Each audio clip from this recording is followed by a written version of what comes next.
What's up, boys? UFC Fight Night Usman vs Buckley takes place this weekend, live in Atlanta, June 14th. Number 5 ranked Wobblestone Cobblestone Knees. Kamaru Usman is taking on number 7 ranked Joaquin Buckley. Usman coming off a loss at middleweight to Khamzat Chimaev on short notice. Looked honestly decent in that fight for fighting on like a week's notice. Versus Joaquin Buckley, who's been active, who's been on a fucking streak.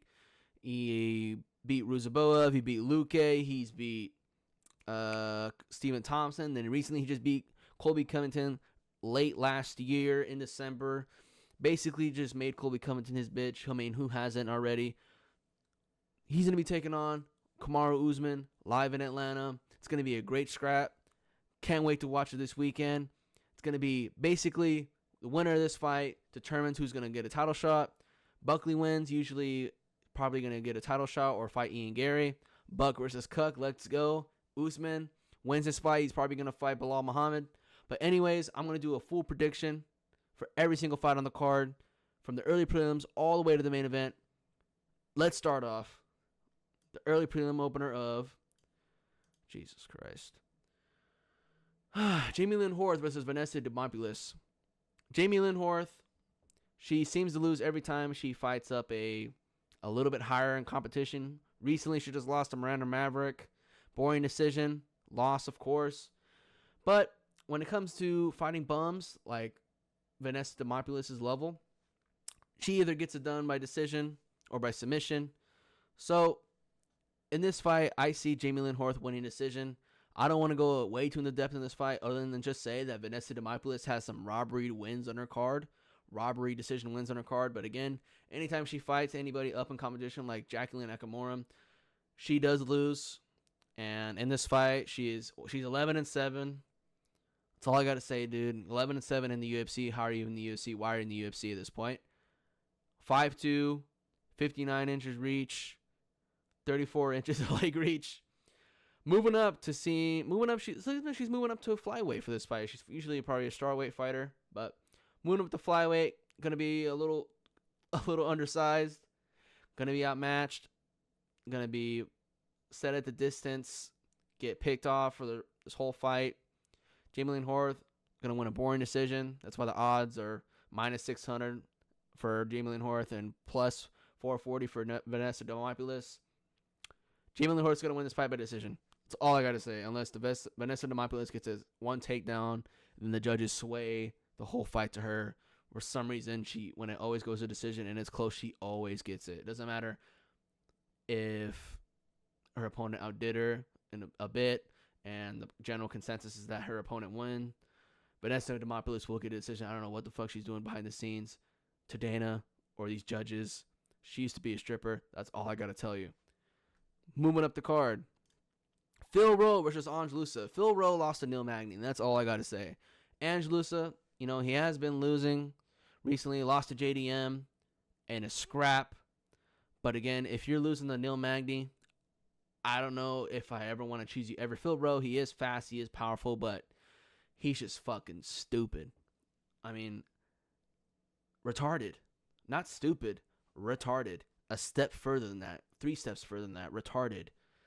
If you're losing to Neil Magny to a decision in a fight, unless you're Mike Mallet and you gas out entirely, or you're just retarded like Phil Rowe, you will lose to Neil Magny. So I got Angelusa by decision. Angelusa by decision. Phil Rowe, ass, cheeks, lost to Neil Magny. All I gotta say. Moving up the card, Ricky Simón versus Cameron Smotherman. So this is gonna be an overall even fight. Cameron Smotherman, plotty on the feet, powerful shots. Ricky Simón, basically the same thing, has that wrestling factor. But I think this is going to be something that Ricky Simón has already faced before in his career. Ricky Simón coming off a crazy fucking KO over Jahid Rashid Basharat, laid his ass out cold, made everyone in the world think that he probably fucking died after he got knocked out. But no, Ricky Simón, that was his last win in UFC, I think UFC Seattle or Tampa. But Ricky Simón, coming off a knockout win, I think he can edge Cameron Smotherman to a decision. Cameron Smotherman, he is powerful. He can mix it up, but again, I don't think he's that good enough to have a win, beat Ricky Simone by decision or by finish, of course. Ricky Simone, blockhead, can't really get knocked out unless he's fighting Song Yadong with fucking nuclear bombs for hands. Ricky Simone, I got Ricky Simone by. I'm gonna say Ricky Simone by finish. I'm gonna just say no. I'm gonna say Ricky Simone by decision. I'm gonna say 29-28. Ricky Simone decision over Cameron Smotherman. Moving up the card. Cody Durden versus Jose Ocha. Cody Durden, his last fight, was basically made a victim by Joshua Van, and Cody Durden, he didn't look good that fight. He did hit Joshua Van a couple times, but overall, dude, he got overwhelmed and just fucking exposed, embarrassed. This fight, it seemed the odds makers have it really close or kind of close. You know, plus 154 Cody Durden, minus 185 for Jose Ocha. I can see that because Cody Durden does have that wrestling. But again, I think Jose Ocha has been grinding. He's only isn't telling me his age, but his last fight he fought Lenore Kavanaugh. Lenore Kavanaugh was able to show off his striking that fight. It was Lenore Kavanaugh's UFC debut. Jose Ocha, he has some crazy flash KO techniques, flying knee, spinning this, spinning that, some right hands, some like he kind of reminds me of like an MVP type of style at distance, crashing in with a big right hand, crashing in with a flying knee. I think he can probably finish Cody Durden. I mean, Cody Durden, he's on downward trajectory of his career. I mean, Joshua Van is really good, but again, he did look like shit in that fight. Cody Durden did, of course. I think he can get down Jose Ocha, but I think Jose Ocha is going to work his way back up and eventually find the KO finish. I got Jose Ocha, KO in round 3. Moving up the card. We're passing through these, dude. Malcolm Willmaker, blue collar Willmaker versus Chris Moutinho. Malcolm Willmaker just knocked out Cameron Simon. If you're knocking out Cameron Simon like that, Cameron Simon he's a good unranked fighter, dude. And he's just fought some killers. He fought Payne Talbot, and he just fought Malcolm Willmaker. Malcolm Willmaker hits like a fucking train at 135. So Malcolm Willmaker, it is tragic that they put Chris Moutinho in this short notice against a fucking basically a killer.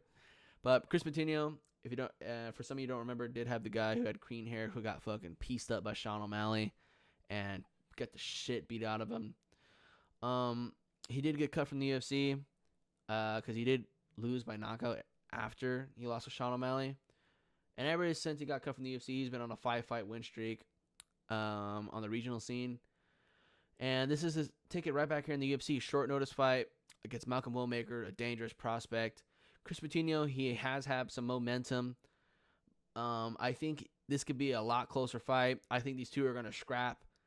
But I think Chris Moutinho gets hit way too hard. Way too much, Way too much.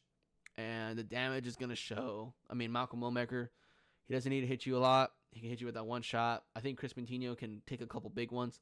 But he gets hit way too much, bro. Blockhead. Gets hit too much. I think Malcolm Willmaker knocks him out, dude. I say knockout round 2. Malcolm Willmaker. Lean back left hook. Just to throw that out there. Moving up the card. Michael Chiesa versus Court McGee. Court McGee is a fucking meme. A meme fighter. Welterweight division. Malcolm Willmaker, you can just look at his picture, dude. He just looks like a fucking victim, dog. Court McGee. I mean, I don't know why they give Michael Chiesa these matchups. They gave him Tony. They gave him Court McGee. I don't know if they're trying to do anything with Michael Chiesa, dude. It's like, he got submitted. He got submitted by Holland, but you give him Tony Ferguson at welterweight. That was such a sad fight, dude. I mean, obviously Chiesa is way bigger than Ferguson. Ferguson just doesn't have the jiu-jitsu chops or the craziness or anything anymore to really surprise anybody in his grappling. Court McGee, meme. Total fucking bum. Lost to Alex Morono. That's all I gotta fucking say. Michael Case is gonna win. He's gonna win probably by submission in the second or third round. So I got Michael Chiesa by submission. There's a lot of these mismatches on this card. We're in for some big upsets, but these matchups are just kind of so obvious. At this, I mean, dude, but Michael Chiesa by submission, moving up the card. Oh shit, not Court McGee. Moving up the card. Paul Craig. Move up, motherfucker. What are you doing? Oh my god. All right. Paul Craig versus Rodolfo Bialto. I mean, Rodolfo Bialto has KO'd Ihor Peteria. I mean, who hasn't at this point? I think Paul Craig takes Ihor to Peteria to a decision and probably loses. Paul Craig, I mean, has a win over Magomed Ankalaev, has a win over Jamal Hill off these fucking crazy off-the-back submissions. Jiu-jitsu is always there. That flash submission, jiu-jitsu finish is always there for Paul Craig, but he is such a retard on the feet. I mean, I don't know what this guy has other than a body kick on the feet, which he throws way too much, and he's just... I don't know how this guy made it to the UFC with striking like that.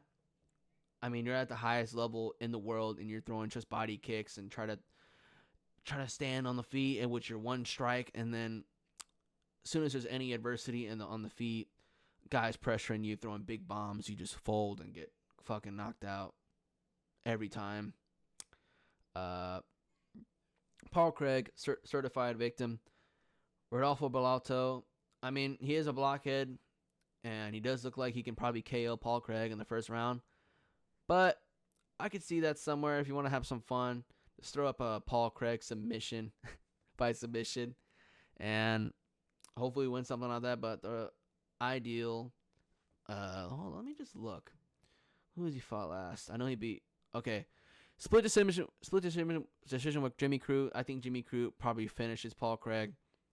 I mean, the MMA math is adding up, but again, you can't really rely on that. So Rodolfo Bialto is probably most likely going to win. So I'm going to choose Rodolfo Bialto by finish, KO in the second round or first round. I'm going to lock it in, first round KO for Rodolfo Bialto. Paul Craig, he is a cool guy. Has 2 crazy fucking wins on his resume that have aged very well. But again, well, he's actually moving back up to light heavyweight, so it's actually going to be better for Paul Craig. So, but it's still going against a guy who has power in his hands. Any type of power in his hands is bad for Paul Craig. Paul Craig, the Bo Nickel fight, dude, it was so embarrassing. It's like, I mean, not only embarrassing for Bo Nickel, but to see what happened to Bo Nickel, it's just like getting melted and kneed to the solar plexus and just going down. It's like, I can't. And Paul Craig just lost on unanimous decision to him. And, oh man, it's sad. It's sad for Paul Craig. He's on a down trajectory. He's probably gonna get cut soon. But Paul Craig, man, I'm praying you somehow win this fight. But I'm going to go Rodolfo Bialto by finish in the first round. KO most likely. I'm gonna go KO. Moving up to the main card. Damn, he fucking went right through these prelims. Alonzo Menifield versus Omar Sy. Omar Sy, French. Let me add that. Forward pressure, big shots, great ground and pound. Loves to find the back and find the rear naked choke. He did choke out Ratugo Tokos. I don't know what kind of achievement that is. You might as well get a participation award. But Omar Sy has some momentum, undefeated, looking to do what he does against Alonzo Menifield. What I can say, see, with black dudes, I get confused. I'm confusing Mansour Abdul Malik and Omar Sy so much, but Omar Sy always tends to find a grappling situation. He can go to the ground. He can knock you out on the feet. But he's bullying just lower ranked bums. And Alonzo Menifield, he does have that power. He does have that fluke overhand ability. And I think this fight's going to be a lot closer than what they're saying. I mean, I can honestly, I'm going to do something crazy.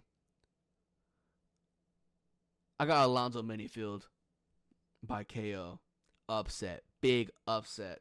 I mean, these odds are just straight up disrespectful. I mean, Omar Sy, he hasn't even fought enough guys to get a 15 ranked guy in his division. It's kind of a jump up in competition. Alonzo Minifield is tough for some fighters, dude. And Omar Sy, you're just gonna expect to go in there and steamroll him. But I think Alonzo Minifield has something for him, dude. Alonzo Minifield is gonna give him something he's never felt before. He's gonna hit him with some big shots. And Omar Sy, dude, he might fold. He is French. I mean, dude, Alonzo Minifield probably decapitates Tuku Tokos, bro. Submitted him. Omar Sy submitted him. But man, I think Alonzo Minifield gets it done. As crazy as that sounds, I'm gonna go for something fun on this card. I got Alonzo Minifield by finish. Omar Sy is gonna go in there and just try to do his thing, try to forward pressure Alonzo Minifield. Minifield's gonna catch him with an overhand while he's coming in, or in a big exchange. He's gonna put Omar Sy down and knock his ass the fuck out.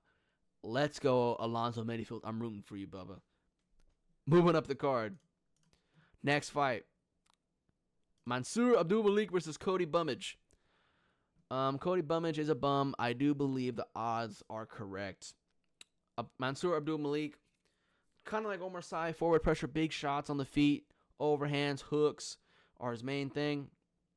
Jabs are special with Mansoor Abdul-Malik. And then when he gets to the ground, crazy good ground and pound, elbows, and Mansoor Abdul-Malik will find that knee. He will find that knee. He has 2 big knees in his last 2 fights. Let me make sure. Yes, versus Klein. Hit Klein with a nasty knee. Hit Tredovic with a nasty knee, who we just saw fight not too long ago. Gave Zachary Reese some problems. Mansoor Abdul-Malik, 2 big knees in his last fights. I think he could do the same against Cody Bummage. Cody Bummage is going to be getting exposed on the feet, go for a takedown again while he's pressured against the fence. Mansoor Abdul-Malik's going to time that knee, knock his ass down, or it's a possibility that he could, or Cody Bummage might be afraid of that and just get TKO'd against the fence anyways with big combos. But Mansoor Abdul-Malik, I believe if he does go down to the ground, it's not going to be on Cody Brunnage's terms. It's going to be Mansoor in guard on top of Cody Bummage, landing big elbows, big shots. Could TKO him from that position. But overall, Mansoor Abdul-Malik, I got him by TKO in round 2. Cody Bummage, he has had... I remember this guy was on the main card opener of UFC 300. I will never forget that. Oh, man. Cody Bummage. The fall off is crazy. Now he's going to get absolutely annihilated this weekend. But, hey, man, he's on the main card again somehow. I don't know how this guy makes it to the main card. Embarrassing. But I got Mansoor Abdul-Malik by TKO in the second round. Gets Cody Bummage. Going up the card. Cody Garbrandt versus Ronnie Barcelos. So, the last time we saw Cody Garbrandt was at UFC 300. The last UFC that happened was UFC 316. And, dude, it's been over a year since we've seen Cody Garbrandt. And, you know, he's got that new tattoo. He's got that weird new hairstyle. It's kind of funny because his tattoo isn't lined up. His cross is, like, right here, but the line is, like, over here. That's kind of hilarious. But other than that, when you get to the fight, Deiveson Figueiredo, that fight with him and Cody Garbrandt looked really good on the feet, bro. Cody Garbrandt is so fast. And Ronnie Barcelos, and he is older. He is a lot slower than Deiveson Figueiredo. Definitely more hittable than Deiveson Figueiredo. Can mix up the grappling, but I don't think he's on the level to where he's going to submit Cody Garbrandt. And, yeah, he is a problem. Ronnie Barcelos, he does have some great Muay Thai combos on the feet for He's kind of like a cheap man's Jose Aldo. Not even that. Let's say Timu Jose Aldo combo. But again, in this fight, the odds are a little. It's kind of an even fight. I mean, Cody Garbrandt, he's been off for a year, but I think he can beat Raoni Barcelos. I actually think Cody Garbrandt's going to get it done against Raoni Barcelos. I mean, Raoni Barcelos did get knocked out by Umar Nurmagomedov. So he can beat Chind. Cody Garbrandt has that power. Cody Garbrandt has that speed. Cody Garbrandt, I don't think he's going to get submitted on the ground. I don't think Raoni Barcelos' grappling is that good enough to as good as Davison Figueiredo's to put Cody Garbrandt away that quick the way Davison Figueiredo did. So, I got Cody Garbrandt.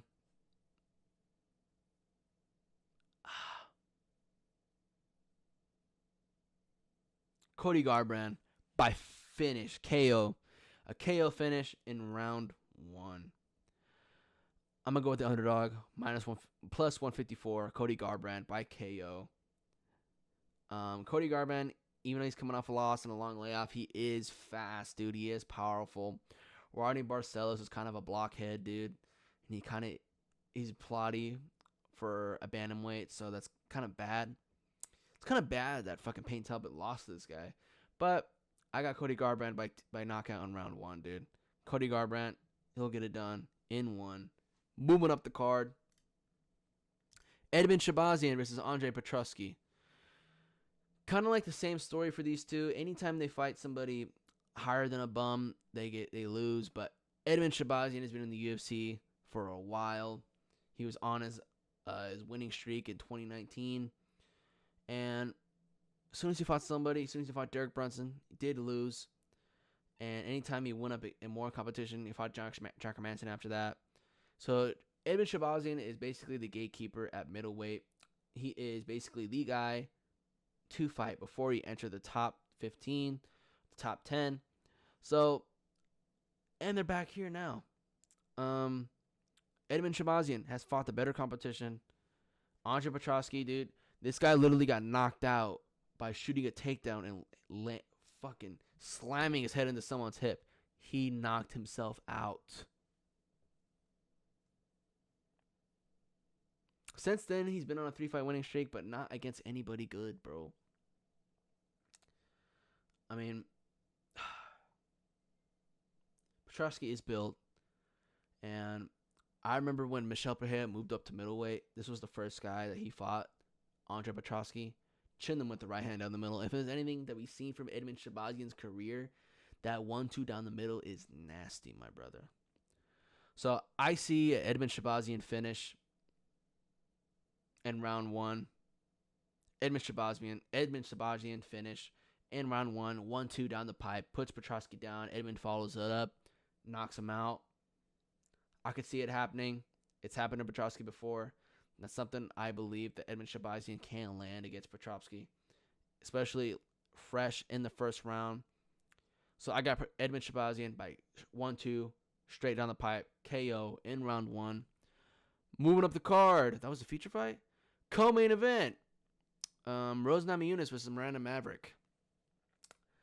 I don't care about this fight. I mean, Rose Namajunas, even though she's kind of 50-50, I mean, 14-7 in her career, has lost some fights, but she has fought the best of the best, dude. I mean, Tracy Cortez, she does have good boxing, and Rose Namajunas is piecing her ass up. Rose Namajunas, she's quick, she's gritty, great boxing combinations. Miranda Maverick, a point fighter. I just see Miranda Maverick getting her shit tuned up this fight. Namajunas is going to piece her up. She's going to do her dirty.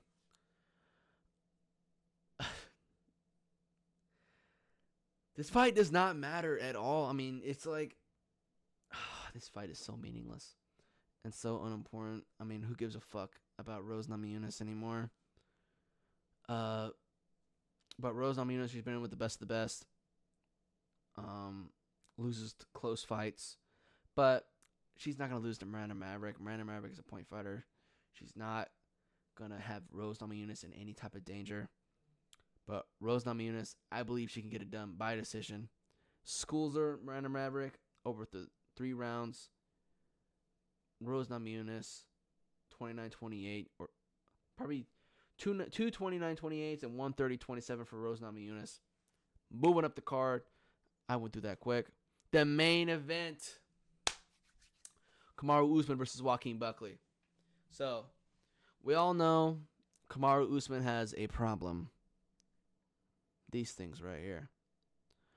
Kamaru Usman, said by Joe Rogan, he can't even walk upstairs. He has to walk down backwards because his knees are so fucked up. They are. And Kamaru Usman, man, you know what's crazy? Is like he didn't look that shitty at all in his last 3 fights, you know. I mean, he was winning. Obviously, we all know he was winning the Leon Edwards fight, got caught. 3rd fight, Leon Edwards improved, beat Kamaru Usman fair and square 3-2. And then Kamaru Usman fought Khamzat Chimaev on a week's notice. People are counting out Kamaru Usman way too much. But again, he is older. He is kind of like thinking about his career after he's done fighting. He has the podcast going on, so it's kind of like he's not in the gym all the time, focusing on his next fight. Coming down from middleweight back to welterweight. Kamaru Usman, dog, I think he's still in there. He's still in there. These odds should be a lot closer than they are. It should be at most a minus 150 for Joaquin Buckley, but people know, man. I mean, Kamaru Usman still has that scrap ability. He didn't look that good in the scraps when it came to Khamzat, but again, that was on a week's notice. Looked great. Basically, Khamzat Chimaev did not win that fight. That was a draw. He took Khamzat to a draw. And that's crazy, you know, especially on a week's notice. So Kamaru Usman is still very much there. But again, styles make matchups. Joaquin Buckley, basically, man, he's not everything you want in a prospect, but Joaquin Buckley, he's powerful. He mixes it up. Great head kicks, great body kicks, great power in his hands, great big leaping shots into the pocket, you know. Great combinations, great pocket combinations. You know, bro, his boxing, his 2-3s and his 3-4s, dude, like hooks to the head, hooks to the body, 2-3s to the head, bro. It's Joaquin Buckley has it right now, and he has momentum. Kamaru Usman hasn't fought since October of last year, I believe. Let me see when he fought Khamzat. He hasn't fought in almost 2 years, bro. And then he's coming up out of nowhere against Joaquin Buckley, who's had momentum, whose last fought in December of last year. It's been 6 months. But again, that momentum he has, bro, it's crazy. I mean, Joaquin Buckley, he's grinding, always in the gym, working for everything. Because you win the fight in the gym, then the fighting part's easy. Joaquin Buckley dominates that fucking gym, dude. He's always in there training, always grinding, always trying to get better. His mentality is fucking great. And Joaquin Buckley, he has everything to win in this fight, dude. And what Joaquin Buckley doesn't have that Kamaru Usman has is those wobblestone, cobblestone knees. I mean, I'd be surprised if Kamaru Usman doesn't walk out, but he rides in a wheelchair to the octagon because Kamaru Usman, he does have those knee problems, dude. If you clearly see the vascularity in his upper body and then you look at his legs, you're just like, fuck, man. I can just see a Khalil Roundtree style oblique kick from Joaquin Buckley to Kamaru Usman's knee the first 10 seconds of the fight. And that's just already causing problems. I mean, Leon Edwards was doing it. And that was a great weapon to use against Kamaru Usman because that's Kamaru's weakness. And it's at this point and at this level, against this level of competition with Joaquin Buckley, who is a future top 5, possibly future champion of the welterweight division. it's so dangerous to have that weakness against a guy like Joaquin Buckley who would do anything to win. And how I see this fight going, Kamaru Usman and Joaquin Buckley, the first round, Kamaru can take a round off Buckley. I mean, Kamaru is going to test the wrestling. He is going to test the grappling. But Joaquin Buckley, he's big, he's physical, and he can easily shuck off Kamaru Usman's takedowns. But again, Kamaru Usman's been in there with Hamzat. I don't know, man. I think Kamaru Usman may get Joaquin Buckley down and maybe win a round or two, mainly by control. But Joaquin Buckley, he'll find a way back up to his feet, keep the pace on, keep the strikes coming. But mainly in this fight, I see Joaquin Buckley, Kamaru Usman scrapping in the pocket. I mean, Usman does have this ability to counter somebody right after they hit him in the pocket. And he was really good at that. He hit Colby with a lot of counter shots anytime that Colby was done throwing in the pocket and exiting out. He could catch Joaquin Buckley on the way out of the pocket. Joaquin Buckley can get chinned, and he can get hit. He does get hit.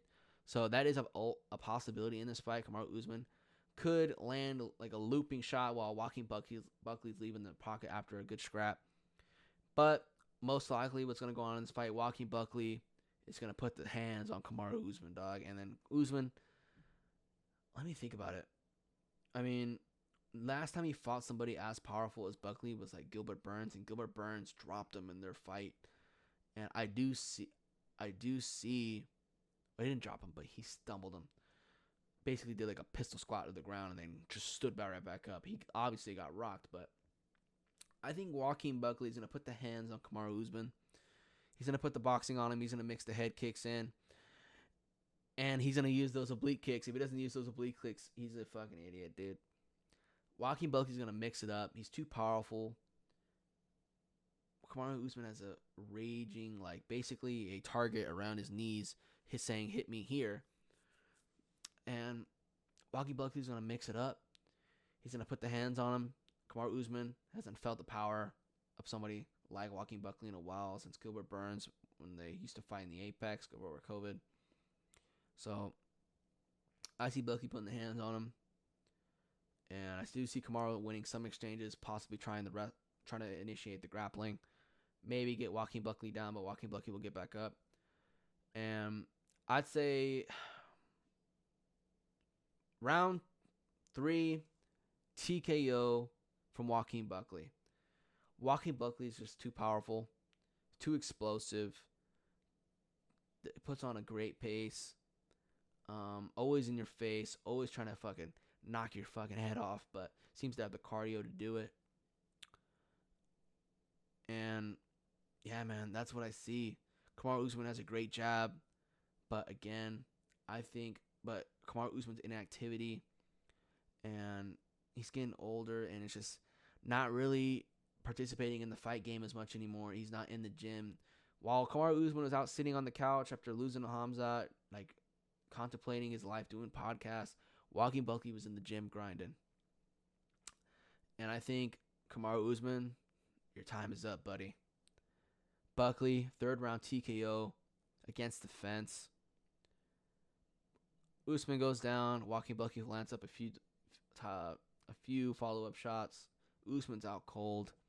It's going to be sad to see. I mean, Usman, we missed his activity. I mean, when Leon Edwards was champion, buddy. Wait a minute, I only fight once a year? I don't fight once a year? Just... What? I'm stuck on these Leon Edwards impressions. I haven't done impressions in a while, but... I'm like, what you mean, bro? What you mean I have to fight twice a year? Leon Edwards, he was born champion, but Kamaru Usman, man, he was always fighting, always active. And it's sad to see him go down this route, especially to lose against such a bot like Leon Edwards. Especially we saw how his career unfolded after he basically only had Kamaru's number. And it's sad that Kamaru lost to him twice in retrospect.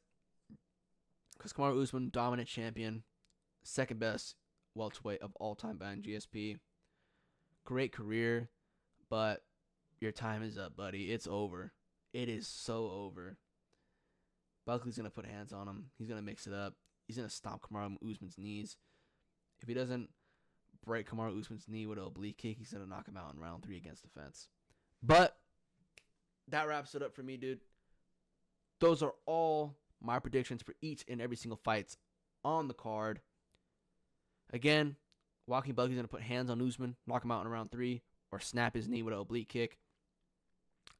And that's it, guys. Those are all the fights. We have a lot of big underdogs, big favorites on these cards. I'm definitely going to do a relook, a little review on my picks. So maybe I'll bet on these fights. Maybe I'll put some money on it. But yeah, those are my picks. I believe that I believe in all my outcomes that I've said in this video already. So that is it, my guys.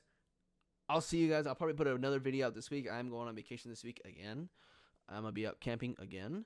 So I'll try to get a video out to you guys tomorrow about another subject. I have to look around for some content. But these are all my predictions. Thank you guys for watching. Stay safe. I'm going to edit this. I'll see you guys tomorrow most likely. If not, the next day before I leave on my trip. See you guys later. I will be streaming more, so please always tune in. We'll have a great time. Talk about some MMA. Talk about some funny shit. Last night, me and my friend on my stream were watching our old coach's highlights. Pretty goofy to watch, but again, dude, come hang out for a stream. Come watch the videos. I'll give you in-depth analysis about every fight. Recap on every fight. News about everybody in the UFC and MMA scene. Anything that's going on. I'm your guy. I'll see you guys in the next video. Peace.